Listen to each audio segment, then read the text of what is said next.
Halo semua, selamat datang di segmen Miamin, menggali ilmu bersama Zia dan Amin.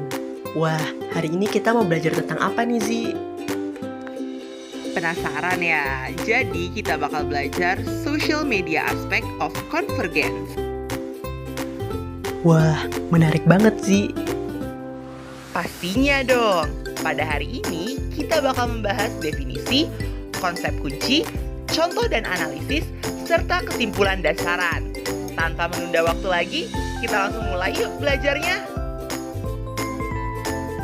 Di dalam buku Convergence Culture karya Henry Jenkins, didefinisikan konvergensi sebagai aliran konten di berbagai platform media, kerjasama antara berbagai industri media, dan perilaku migrasi audiens media yang akan pergi kemana saja untuk mencari pengalaman hiburan yang mereka inginkan. Media konvergensi merupakan hasil dari pertemuan saluran-saluran yang berasal dari ruang media yang dibeli, dimiliki, dan diperoleh. Mudahnya teman-teman, konvergensi media telah membuka kesempatan untuk user di dalam mendistribusikan dan menyebarluaskan berita atau informasi melalui media sosial, sehingga konten-konten berita lebih mudah diterima oleh orang lain. Selanjutnya, kita akan masuk ke dalam konsep kunci. Terdapat beberapa konsep kunci dalam social media aspect of convergence. Yang pertama adalah User Distributed Content atau UDC. Konvergensi lebih berfokus kepada bagaimana user itu bisa membantu perusahaan media untuk menyebarkan konten atau berita. Hal ini memungkinkan munculnya budaya partisipatori pada user, di mana user bisa dengan mudah memberikan like, komen, subscribe, ataupun membagikan konten yang ada di media sosial. Kira-kira di mana sih konten itu bisa didistribusikan? Distribusinya melalui social plugin. Kira-kira apa sih social plugin itu?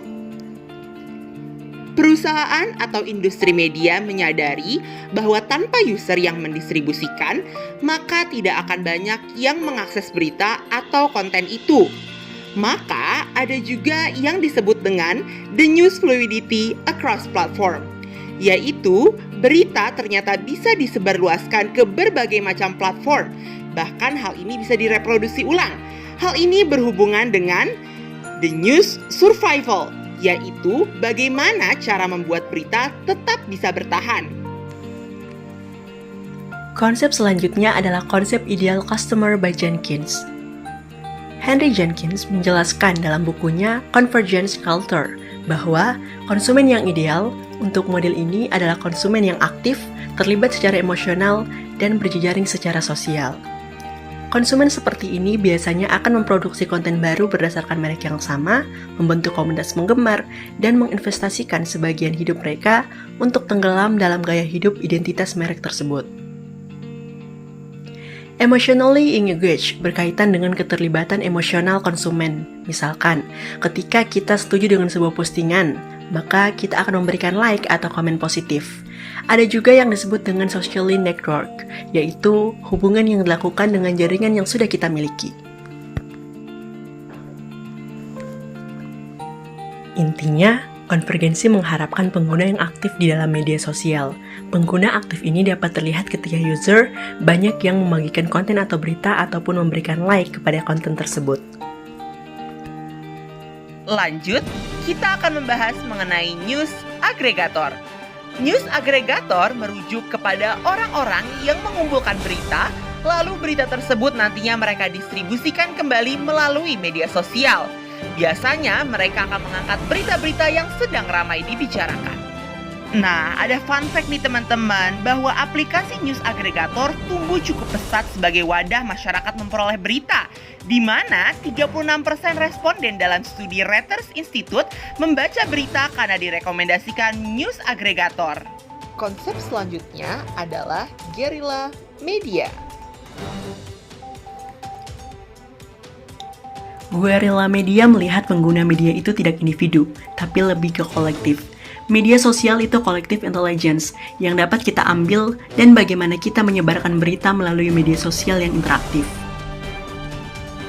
Guerrilla media memungkinkan munculnya predicting power, yaitu fenomena di mana kita bisa memprediksi berita apa yang akan booming dalam beberapa hari ke depan, sehingga perusahaan berita akan segera mengangkat cerita tersebut.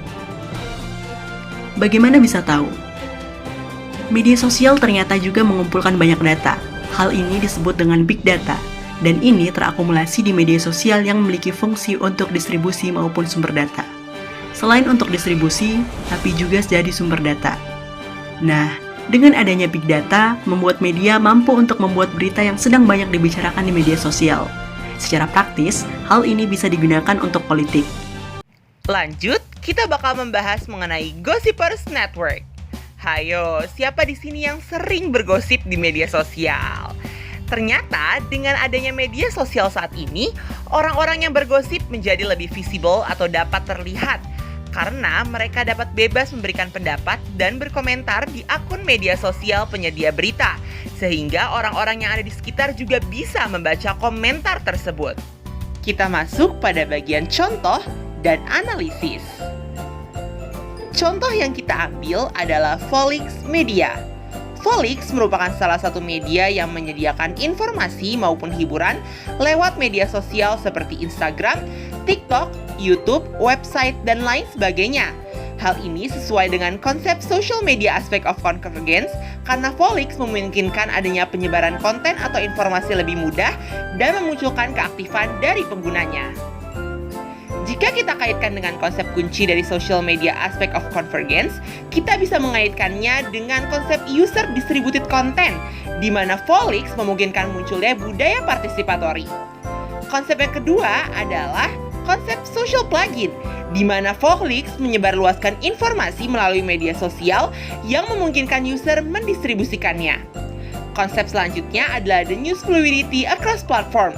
Seperti yang sama-sama kita ketahui, Volix menyebarluaskan berita ataupun informasi melalui berbagai platform seperti Instagram, YouTube, Spotify, dan masih banyak lagi.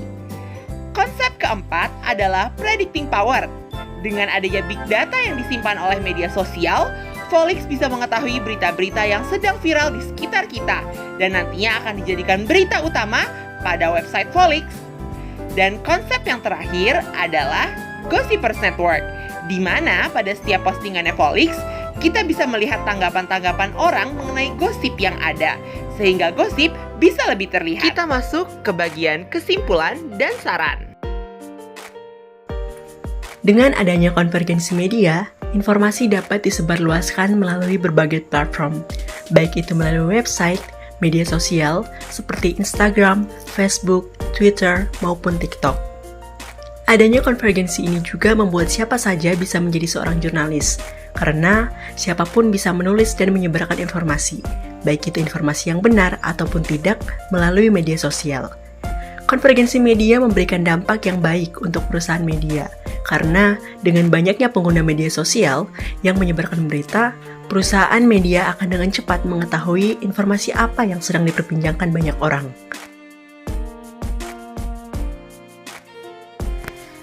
Sebagai user atau pengguna yang suka membaca dan mencari informasi melalui media sosial, kita harus pintar dalam menyikapi sebuah informasi yang tersebar di media sosial.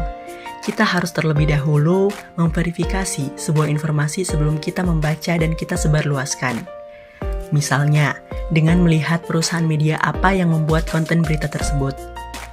Dengan begitu, kita bisa menjadi pengguna atau user media sosial yang baik karena kita bisa menekan informasi-informasi yang tidak benar atau hoax di media sosial. Sebagai pengguna sosial media juga, kita tidak boleh menulis lalu menyebarkan berita informasi yang tidak benar, karena pemerintah sendiri sudah membuat Undang-Undang ITE yang ada pada pasal 45A ayat 1, yang berbunyi, setiap orang yang sengaja menyebarkan berita bohong dan menyesatkan yang mengakibatkan kerugian konsumen dalam transaksi elektronik bisa dikenakan pidana penjara paling lama 6 tahun dan atau denda maksimal 1 miliar rupiah. Dan inilah referensi yang kami gunakan, serta hak cipta untuk gambar dan musik yang kami gunakan.